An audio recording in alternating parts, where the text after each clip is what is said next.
This video is sponsored by FocusMe, an app that allows you to achieve instant discipline. I have a confession to make. I am an addict. But I got some bad news for you. You're probably one as well. Whenever I heard the words addiction or addict, the first thing that popped into my head was an image of a bum living on the street while being high on drugs. That was the impression that was imprinted in my childhood, and it's the reason why for the longest time I didn't consider myself to be an addict at all. If that's your perception of addiction, then you might think this topic doesn't concern you. But addiction can be found in other everyday behaviors that nobody would bat an eye for if you were to indulge in them, such as shopping, browsing the internet, eating fast food, working, scrolling on your phone, drinking coffee, gambling, playing RuneScape. You get the point. It's not exclusive to alcoholics and drug users.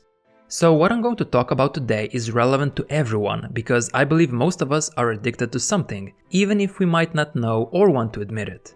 At the very least, we all have certain behaviors that we would like to stop or reduce. And to improve your life, you don't have to necessarily add a ton of new habits, but rather eliminate the ones that are holding you down. Of course, most of the behaviors I mentioned are acceptable when done in moderation. Someone who gets drunk every once in a while is not necessarily an addict. He's merely making a bad choice. What addiction really is continued and compulsive overconsumption that you continue to indulge in despite the negative consequences you experience yourself or you're inflicting onto others. So if you keep repeating a behavior and you can't reduce or stop it, you are an addict. But the problem is that the most common thing an addict tells himself is that he's not really addicted, that he can stop at any time, and that he just doesn't want or doesn't see a reason to stop. Rather, he finds ways to justify his behavior. So a good question to ask yourself is this: can you stop that behavior completely for a few weeks? Can you do without your phone, sugar, coffee, or your computer for that period of time? If we're completely honest, for a lot of us the answer is no. And we might want to examine more closely as to why that is. Because the easiest way to take control over your behavior is to understand why you're doing it in the first place. We all have certain desires. And our addiction, while it may be problematic, is usually just a solution we have come up with to fulfill those desires. You see, if our behavior didn't benefit us in some way, we wouldn't be repeating it. In other words, we're addicted to our drug of choice because it fulfills a certain purpose. For some people, it's pleasure-seeking. Obviously, we all want to feel good. Maybe you want to feel the excitement of discovering something new, so you go on the internet and browse social media. Or perhaps you want to have some fun, so you look to entertain yourself by sports betting or playing video games. However, our behavior isn't only driven by our desires, but also by the problems and difficulties of life. So another reason behind our behavior is pain avoidance. And I believe that this is the more common behavioral driver for most people. Obviously, nobody wants to feel unpleasant. We want to escape that pain. So when you're stressed or overwhelmed, you binge on food or cigarettes to replace the bad feelings with good sensations. Perhaps you feel lonely or bored and you go shopping or gambling to take your mind off those depressing thoughts. Maybe you feel helpless or empty and you binge watch Netflix series all day in order to distract yourself. I could go on and on. But whether it's pleasure-seeking or pain avoidance, you've probably noticed in your own life that you tend to rely on highly dopaminergic behaviors or substances as your solution. Meaning, when you indulge in those activities, your brain releases a lot of dopamine.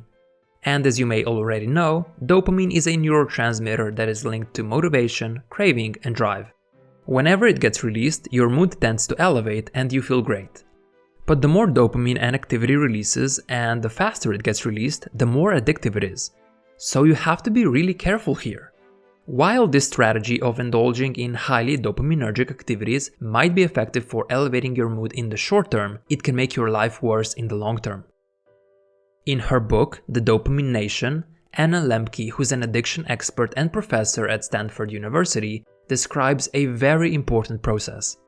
She explains how pain and pleasure are actually processed in the same region of the brain, but more importantly, that they work like a balance.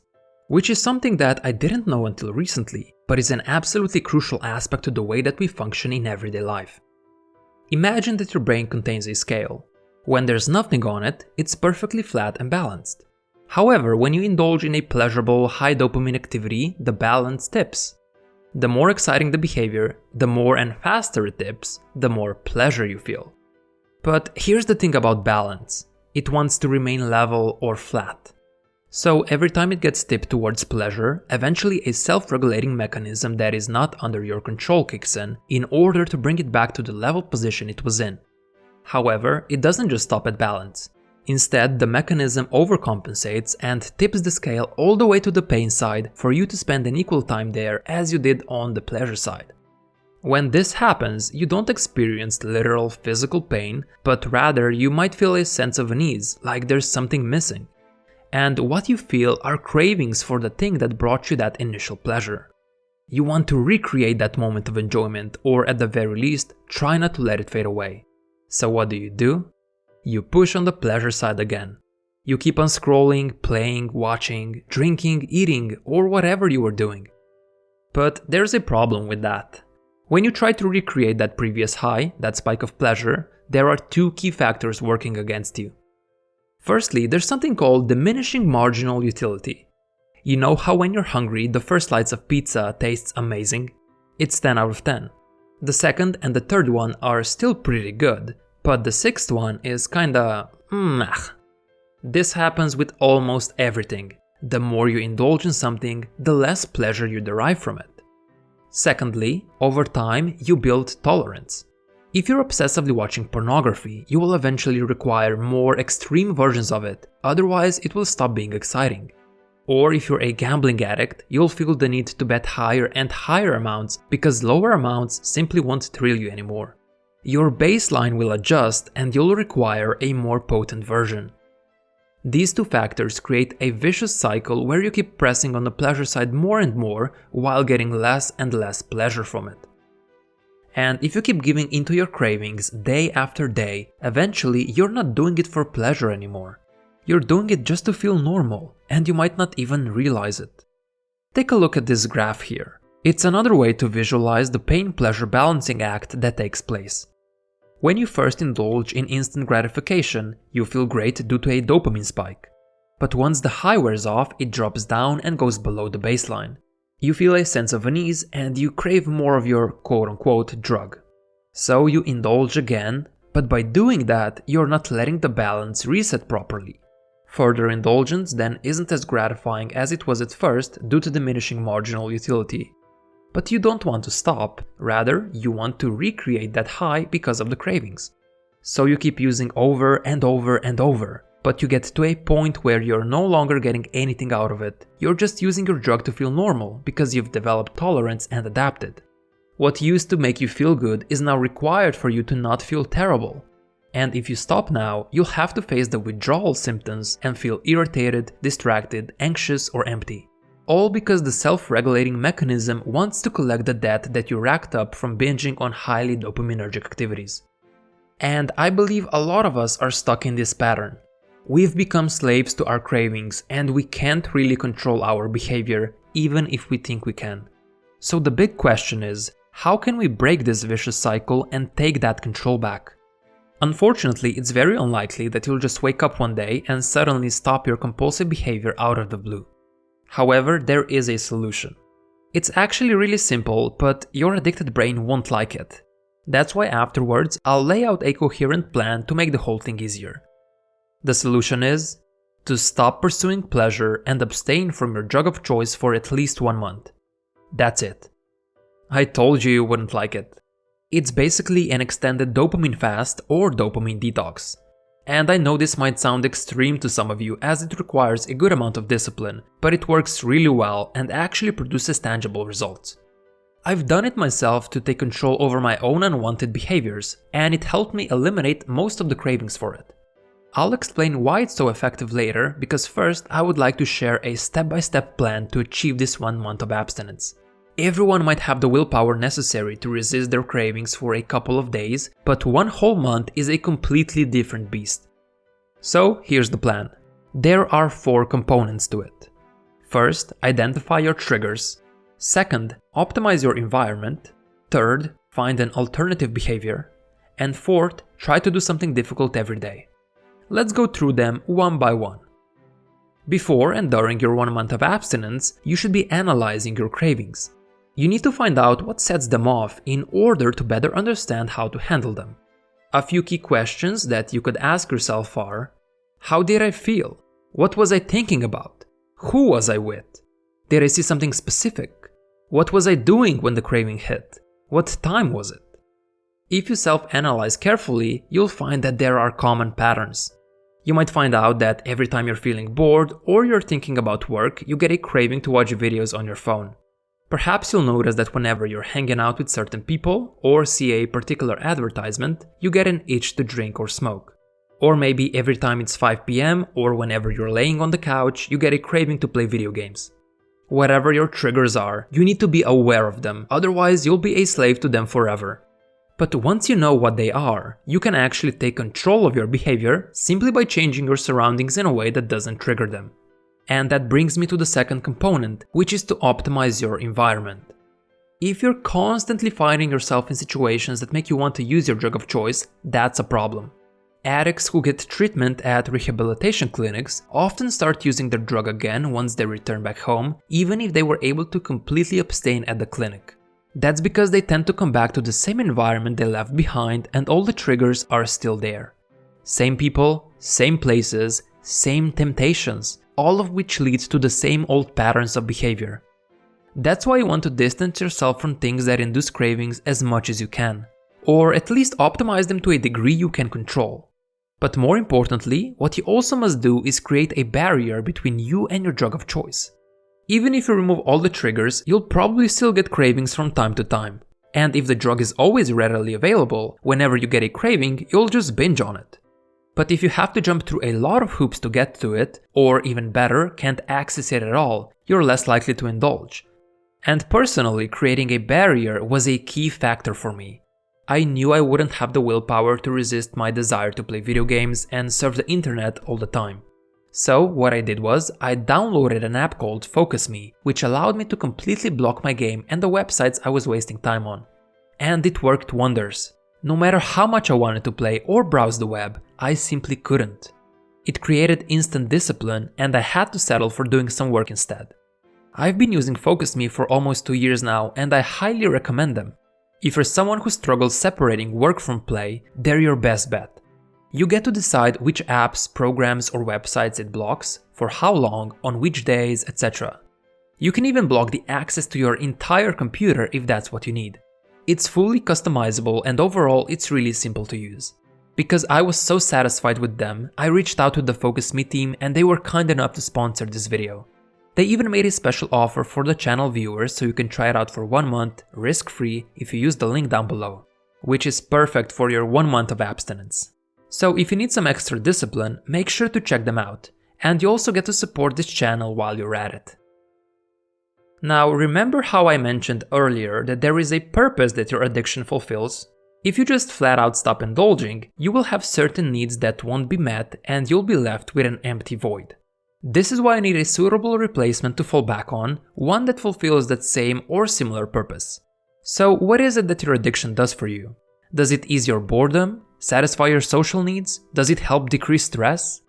Whatever it is, you need to identify it and make a list of activities that could satisfy that same need at least partly. It's also important that you don't replace a highly dopaminergic and addictive behavior with another highly addictive one. You don't want to quit social media only to replace it with something like smoking. While this is common sense, it's also what often happens. I see so many people who treat one addiction become a victim of another one. So make sure that the replacement is beneficial to you, or at the very least, it's not destructive. And you should expect that the substitute behavior won't be as exciting as your current one. However, you can consider it as a bridge to help you get to the other side of cravings. Now, the activity that you'll replace your addiction with should be moderately demanding, which brings me to the fourth and last component. Do something difficult every day. You know the pain-pleasure balance that I mentioned 100 times in this video? Well, it works the other way around as well. When you finish something difficult, once you're done struggling, how do you feel afterwards? The answer is, you feel great. Just as pain is the price you pay for pleasure, so too is pleasure your reward for pain. After you finish studying, you feel accomplished. When you lift heavy and break a personal best, your confidence goes up. and after you're done cleaning the dishes, you feel proud of yourself. That's why you should strive to do something difficult every day. Yes, I know it's much harder to do these things as opposed to indulging because they're not pleasurable in the moment. But by deliberately engaging in difficult activities, you end up with long-lasting satisfaction. And this helps make abstaining easier. So those are the 4 components you should utilize to make it through the month. But why does abstaining work anyway? Wouldn't an addict desire his drug even more afterwards? There are 2 reasons why abstaining works so well. The first reason is neuroplasticity. Our brains are plastic. Not made out of plastic, but plastic as in they can change and adapt by forming new connections and breaking old ones. So every time you do something, the synapses in your brain get strengthened and reinforced, as well as become more efficient. By giving into your cravings, you're literally making it more likely for yourself to repeat that behavior in the future. Every time you come home from work and eat a bag of chips in front of the TV, you're further ingraining those actions. If you pull out your phone when you're standing in line bored, you're making it more likely for yourself to keep repeating that. But the inverse holds true as well. When you abstain and stop a certain behavior, the connections weaken. Because you stop reinforcing them, the neural synapses break apart. And now you're less likely to repeat that behavior in the future. When you look at it that way, it becomes clear how important it is what actions you take on a daily basis. The second reason why abstaining works is because the pain-pleasure balance resets. When you wait long enough, your brain readapts to the absence of the drug and you return to your baseline. You'll find that normal, everyday activities that aren't as dopaminergic become more pleasurable again. Cooking and eating a homemade meal, watching the sun rise or set, writing a script about addiction, going for a hike in the woods, meeting up with old friends. Things that you might have found boring or not as exciting before suddenly give you more pleasure again after abstaining, and the cravings for highly dopaminergic activities weaken. However, it should be noted that you're going to feel worse before you feel better. The balance reset is going to be painful as it will tip all the way to the pain side, a debt to be paid for overindulging in pleasure. Also, if you're someone who's addicted to a physical substance, such as coffee, alcohol, or cigarettes, you should consult a doctor before you attempt to abstain. Because you're not going to only face intense cravings alongside negative emotions, but probably physical withdrawals as well, such as headaches, diarrhea, and nausea. Just something to be careful about. But what comes next? How do you proceed after that 1 month is over? Many of us don't want to give up our addiction completely. We just want to be able to control it and reduce it to a more reasonable level, which is perfectly understandable. But for some people, when it comes to certain activities, moderation and self-control are sadly impossible. With just a single exposure to their drug, they can go straight back to compulsive use even after years or even decades of abstinence. This is why Alcoholics Anonymous, even if they haven't drank alcohol for 25 years, they still start with, "I'm an alcoholic." And from a neuroplasticity viewpoint, that is true. Whenever connections between neurons are formed, they tend to stay there. Abstaining only makes them weaker or dormant. And sometimes even a small, one-time use can reignite compulsive usage and make them as strong as they were before abstaining. Another way to visualize this process is to imagine a snowy hill with fresh snow on it. You're someone who likes to have some fun, so you decide to get a sled and slide down that hill. On your first few rides, it's kind of hard to predict where you'll end up. But the more you slide down, the more tracks begin to form. By the end of the day, you will notice that some tracks have been used much more than the others, and they've become quite entrenched. Once you find yourself on those tracks, it's really hard to get off them as they take over. It's the same with your behavior. You can look at those tracks as your neural connections. If you've been repeating a behavior for years now, it's probably become so ingrained that it's very difficult to stop yourself once the behavior takes place. You might even be performing it on autopilot. This is why saying to yourself, "Just one drink, just a few minutes, just one video," simply doesn't work if you're an addict. Sure, you might only want to go for a short ride, but it's very easy to start sliding down the same tracks as you used to. Just one more quickly turns into a lot more. So unfortunately for some people, moderation isn't an option any longer as those connections have become too ingrained. Complete abstinence is the only sustainable solution here. But for those of us who have less severe forms of addiction, moderation is possible. However, it still requires the same 4 tactics that I mentioned earlier, particularly the barrier part. Only in this case, the usage is strictly limited and we have something set in place that can stop us from going overboard. So in my case, this means restricting my consumption to a narrow time window. I've done that by setting the Focus Me app to only allow me to play a certain amount of time per day. Once I reach that limit, I'm done. Focus Me simply doesn't let me access the websites and apps that I've decided to block for the rest of the day. And I have no choice but to do something more productive. You can do the same by restricting your consumption to certain times of the day, week, or month. Perhaps only on holidays, only on the weekends, never before 5 p.m, and so on. Also, every couple of months, I now take a complete 1 to 2 week break from my addiction. Even if I let myself indulge in a controlled way, eventually I'll start getting more and more cravings and I'll want to indulge more.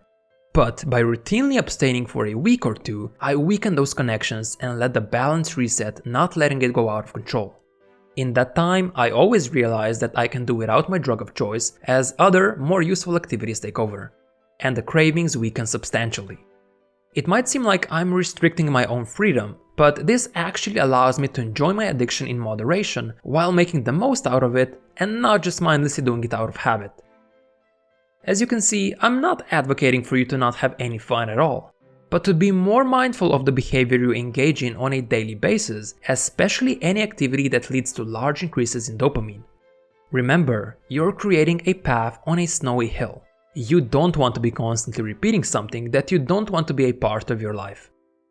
And I fully understand that it's difficult to resist. Nowadays, everything is designed to be as addictive as possible. The food industry is designing food with the right proportion of salt, sugar, and fat just to make it impossible to eat only one piece of chocolate. The social media giants are spending thousands of hours testing and tweaking the algorithms just to make you stay on their platform longer. Also, some people have their pain-pleasure balance constantly tilted towards pain. It could be genetic, it could come from unresolved trauma, or it could be a bad living situation. But these people are more prone to addiction as they need to cope with their emotions somehow. So I don't blame you if you fall prey to addiction. It can happen to anyone. It doesn't make you a bad person and it's not a moral failing. But once you understand all of this, you can start taking control of your life again. Once you begin cutting these highly dopaminergic and addictive things out of your life, you realize not only that they aren't a good solution for your problems, but also that they're probably the root cause or are amplifying them.